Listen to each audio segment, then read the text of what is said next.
हाँ, बकवास पर आपको खुशामदीद। हसरत ड्रामे की अगली किस्त में आप देखेंगे कि फबीहा के लिए तो सब कुछ ख़त्म हो गया और हमने इसे इस घर से जाने का हुक्म सुना दिया। इसकी वजह से इसके बच्चों के साथ इतना सब कुछ हो गया। इसने अपनी बीवी को छोड़ दिया, बच्चे नहीं छोड़ सकता। वो जब आने वाले बच्चे का ज़िक्र करती है तो जवाब में अरहम इसे कहता है वो मेरा बच्चा है, मेरे साथ रहेगा। और ये सुनकर फबीहा परेशान, कैसा नहीं हो सकता। और हम जाते जाते इसे कह जाता है कि मेरे ऑफिस से वापस आने के बाद मुझे इस घर में बैठी तुम नज़र मत आना, चली जाओ यहाँ से।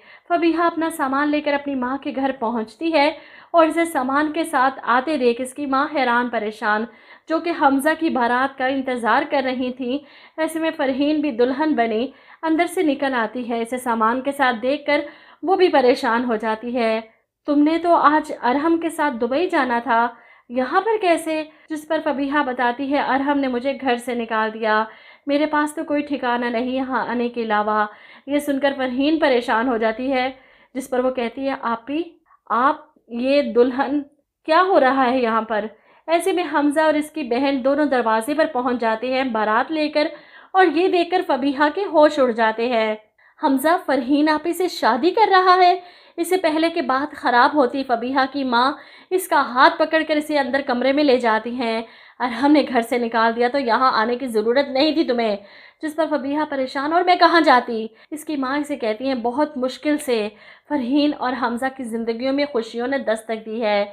मैं नहीं चाहती कि तुम अपनी मनहूसियत लेकर इनकी ज़िंदगी को दोबारा जहन्नुम बनाओ। हमज़ा और फरहीन की शादी करवा रही हूँ मैं। जिस पर फबीहा चिल्लाती, आप ऐसा कैसे कर सकती हैं? हमज़ा की शादी फरहीन आपी के साथ? ऐसा कैसे हो सकता है? फरहीन आपी तो हमज़ा को पसंद ही नहीं करती थी और हमज़ा, वो तो मुझसे मोहब्बत करता था ना, ऐसा कैसे हो गया? मैं जानती हूँ हमज़ा को ठुकरा कर मैंने गलत किया, लेकिन मेरे बारे में भी तो सोचे ना। मुझे अब इस बात का शिद्दत से एहसास हो रहा है कि मैं तो खाली हाथ रह गई हूँ, मेरे पास तो कुछ नहीं बचा। जिस पर इसकी माँ कहती है हमज़ा क्या सारी ज़िंदगी तुम्हारा इंतज़ार करता रहता? तुम इसकी मोहब्बत को दोस्ती का ख़जाना समझकर सारी ज़िंदगी इस्तेमाल करती रही और वक्त आने पर इसे हरी झंडी दिखाकर चली गई। अब दोबारा वापस आ गई हो ये सोचकर, इतना सब कुछ हो जाने के बावजूद भी हमज़ा तुम्हें अपना लेगा?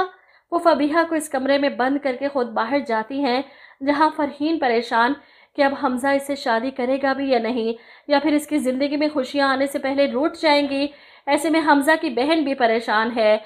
वो इसे तसल्ली देता है कि मुझे अब किसी के होने ना होने से कोई फ़र्क नहीं पड़ता, तुम क्यों परेशान हो रही हो? वो आंटी से कहता है मौलवी साहब को बुलवाइए, निकाह शुरू करवाएं, जिसके बाद आप देखेंगे कि हमज़ा और फरहीन का निकाह हो जाएगा। फबीहा अंदर तड़प रही है, सब रोकना चाहती है लेकिन रोक नहीं पा रही। ऐसे में हमज़ा फ़रहीन को रुखसत करके अपने साथ अपने घर ले जाता है।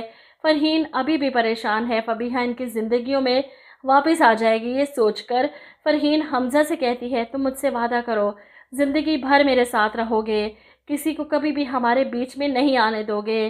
जिस पर हमज़ा कहते हैं अगर तुम्हारा इशारा फबीहा की तरफ है तो भूल जाओ, इसने जो कुछ मेरे साथ किया इसके बाद वो मेरे दिल से उतर चुकी थी, अब कभी हम दोनों के दरमियान में कोई नहीं आ सकता। वो फ़रहीन को यकीन दिलाता है, जिसके बाद फ़रहीन खुश और मुतमईन। वहीं फबीहा के हाथ से तो सब कुछ चला गया, मुझे नहीं लगता कि वो अपने इस बच्चे को भी बचा पाएगी। वो जो अपनी माँ के सामने रो रही है कि अरहम मुझसे मेरे बच्चे को छीन कर ले जाएंगे। बच्चा बचेगा तो छीनेगा ना। दूसरी तरफ अपने बच्चों की खातिर सनाया अरहम के घर पर रह रही है। इसे अब कोई फ़र्क नहीं पड़ता, चाहे अरहम ने फबीहा को घर से निकाल दिया, जो कुछ भी अरहम ने इसके साथ किया इसके बाद इसकी माफ़ी बनती ही नहीं। लेकिन ड्रामा है और इसमें हैप्पी एंडिंग तो दिखानी है कि बच्चे अपने माँ बाप के साथ हंसी खुशी रहने लगे आखिर में। असल ज़िंदगी में भी कुछ ऐसा ही होता है, औरत सब कुछ बर्दाश्त कर जाती है, आखिरकार अपने बच्चों की खातिर समझौता कर लेती है। ना सिर्फ सौतन बर्दाश्त करती है बल्कि ससुराल वालों के ताने तशने सब सह जाती है, शोहर की मार भी खा लेती है। यहाँ तो फिर भी सौतन को निकाल दिया, लेकिन असल ज़िंदगी में देखा जाए तो 99% शोहर दूसरी बीवी के ग़ुलाम बन जाते हैं और इसके रहते हुए पहली बीवी की कोई हैसियत कोई औकात नहीं होती। लेकिन वो फिर भी बर्दाश्त करती है अपने बच्चों की खातिर। और ड्रामे भी तो हकीकत पर ही बनते हैं। सनाया भी अरहम की माफ़ी मांगने पर एक ना एक दिन इसे माफ़ कर ही देगी और ड्रामे की हैप्पी एंडिंग हो जाएगी।